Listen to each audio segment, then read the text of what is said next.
we're going to start with.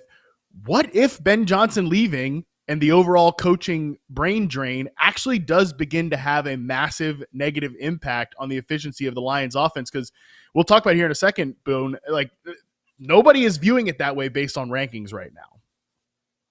Well, you said you feel bad that this is my first episode of This Is the Topic here, but I was super pumped when you brought this topic up because the team here, the Lions that we're starting with, this is something I had been thinking about well before you suggested this as the topic. So I really wanted to jump on and go through this. And I think everybody's talked about the Ben Johnson thing all off season long. So yes, that is going to be massive. I mean, him leaving, whenever you lose one of the best offensive coordinators, it's going to be a problem. I think maybe one that they could overcome if it was just that by itself.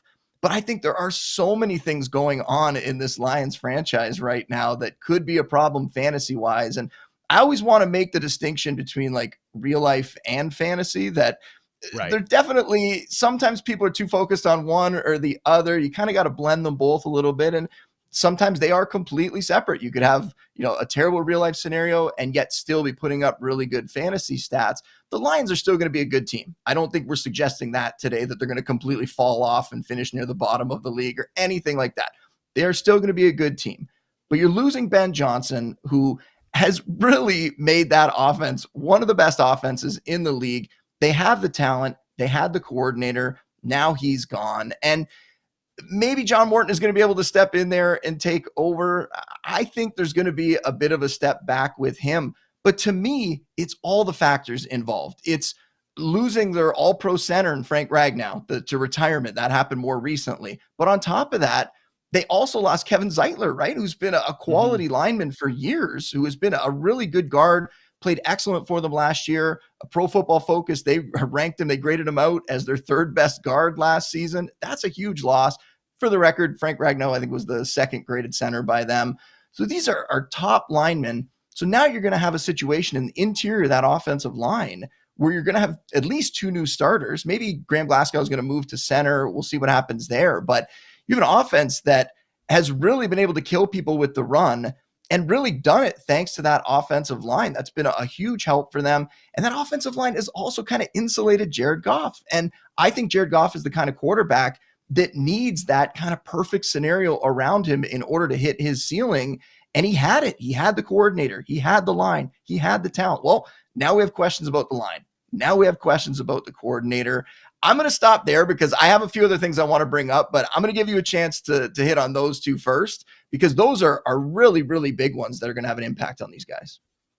Well, I thought you made a really good point there about how there's a difference between having a good real life season and a good fantasy season. And I actually think that's super instructive with the Lions in particular, because I actually think they could all of this stuff could cause them to take a step back as a team, but they could actually then end up being, I won't say it's like a better environment for fantasy, but if the schedule is harder, if they're not leaning on teams with the run game quite as much, because of the offensive line turnover. And again, just because they're not like blowing teams out of the water like they were at times last year, do they then have to throw the ball a little bit more? And does that become like actually a boost for a guy like a Jamison Williams or a Sam Laporta? Maybe some of these like not ancillary, but like the secondary wide receivers and tight ends in this environment here. So again, it's like one negative doesn't have to lead to another negative. It can actually lead to like a weird positive for fantasy, but that's like a little bit kind of esoteric and like very small lens. Like I do want to just look at this big picture here,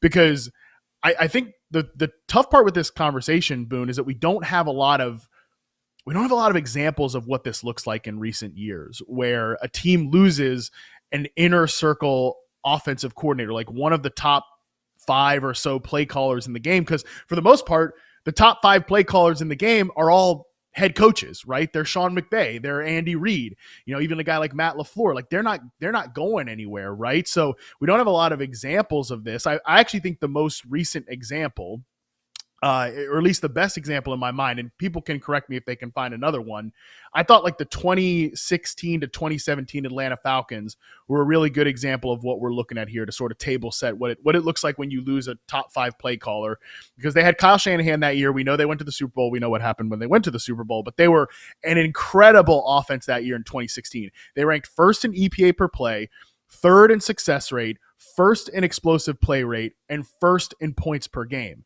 So obviously Kyle Shanahan takes a job as the 49ers head coach. It was Steve Sarkisian that took over as the offensive coordinator in 2017 for the Falcons.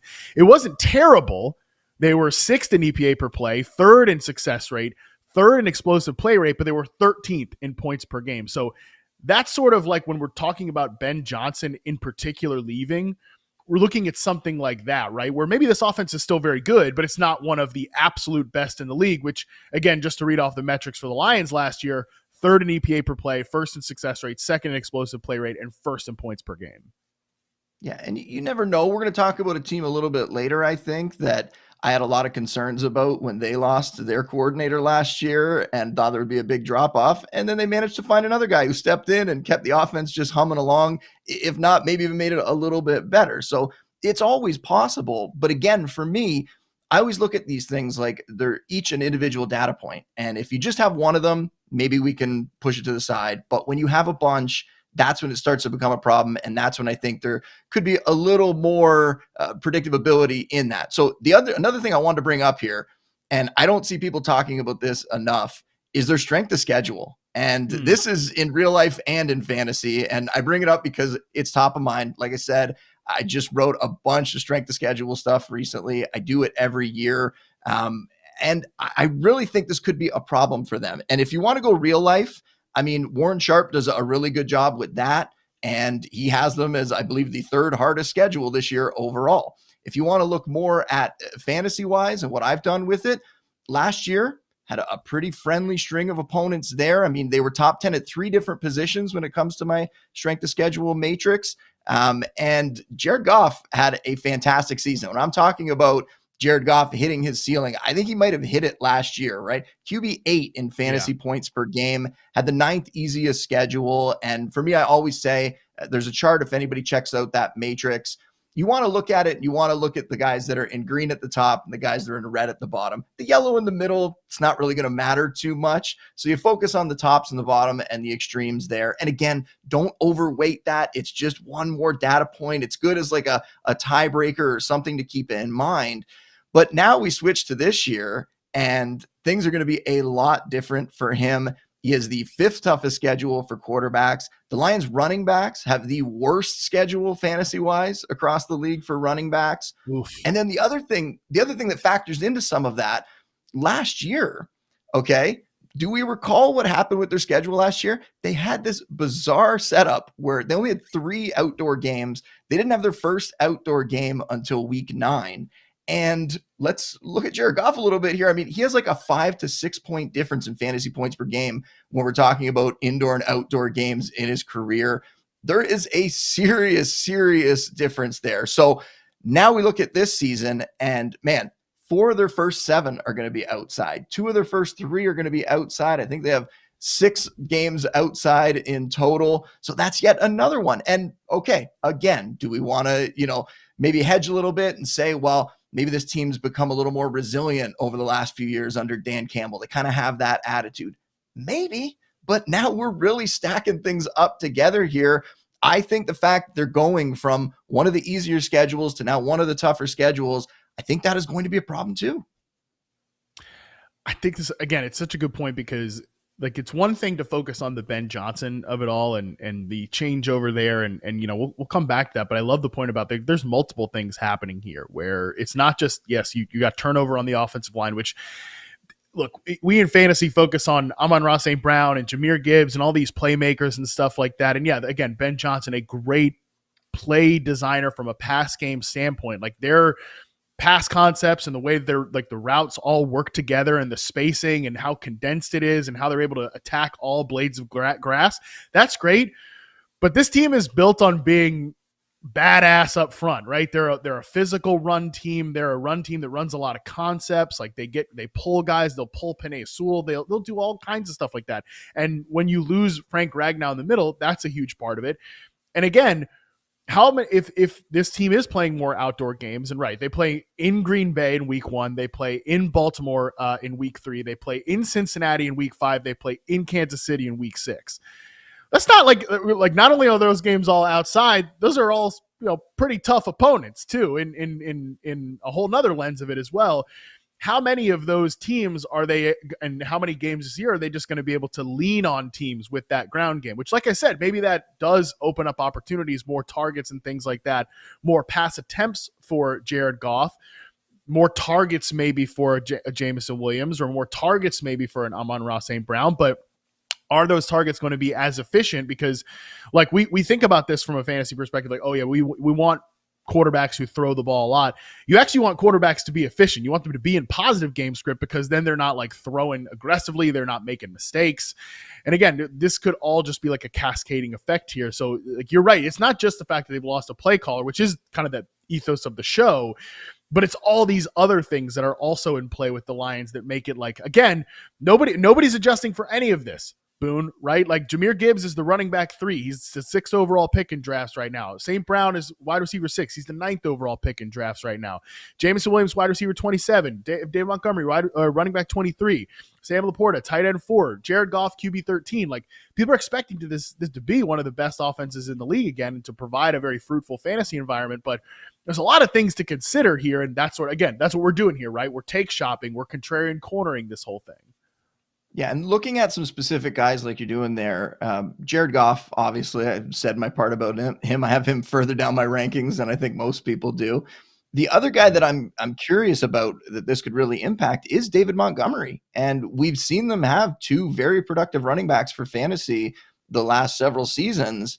But last year, we saw something kind of change there, right? Like David Montgomery, his carries per game went down by, I think, almost 2.5 carries per outing.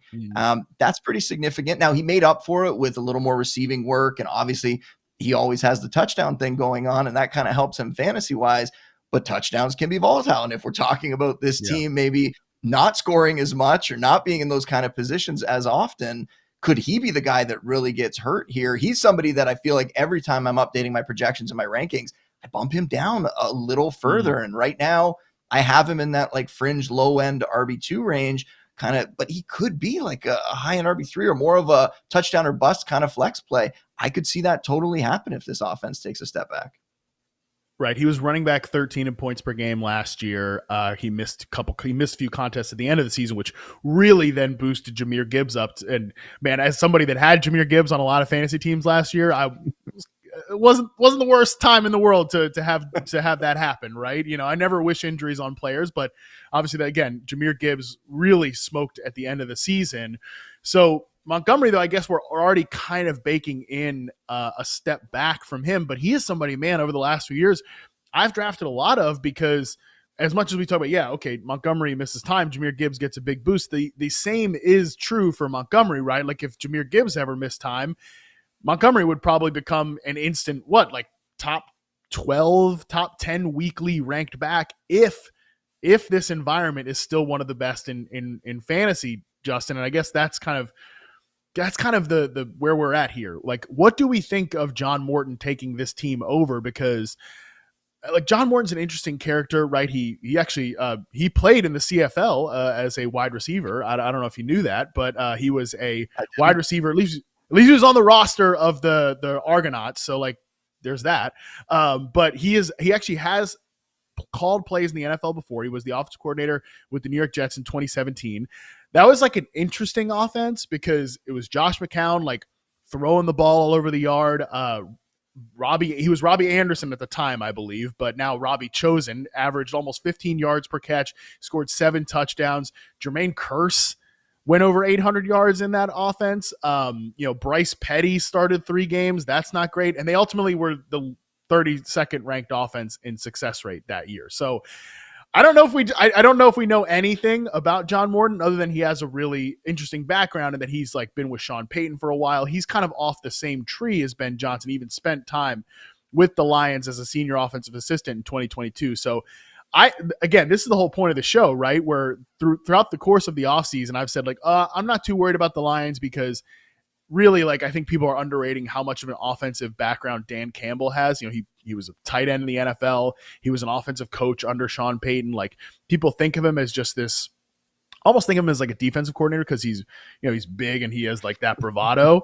He doesn't look like the hotshot offensive coordinators, but he does have an offensive background. But again, I'm trying to check my priors here, Boone, where that's what I've said all offseason. But it is worth looking at the other side of it. And again, if these other factors also come to play and we just don't have that good of an offensive environment, we could be looking at like some potential misses here among Lions skill position players. And maybe we should give Dan Campbell and company a little bit of credit, because all along the way, people have doubted them, right? When he brought in a lot of coaches that were former players and didn't necessarily have like serious coaching backgrounds, people doubted that too. And it's worked out pretty well for him. So maybe he'll hit on another one here. But I just keep coming back to the Jared Goff aspect and what a tough act this is going to be to follow for Morton, because Jared Goff had Sean McVay and Ben Johnson, who really got the most out of him in his career. And how on earth do you match what those guys have done, right? It's not impossible, but the odds of him coming anywhere close to what those two guys did with Jared Goff, I think that's a serious problem. And maybe you like Goff more than I do. We talked briefly about this at one point in our call a couple weeks ago, that I think you had Jared Goff ranked pretty highly when you were looking at the top quarterbacks in the league. Again, instant regret, by the way. Instant regret. That was one where I was like, maybe should have had Stafford over. Like, if I was starting a franchise, would I really take Jared Goff over Matthew Stafford, even if for just this year? I don't know if I'd do that. So again, a little bit of regret on that one, but yes, nevertheless, could continue.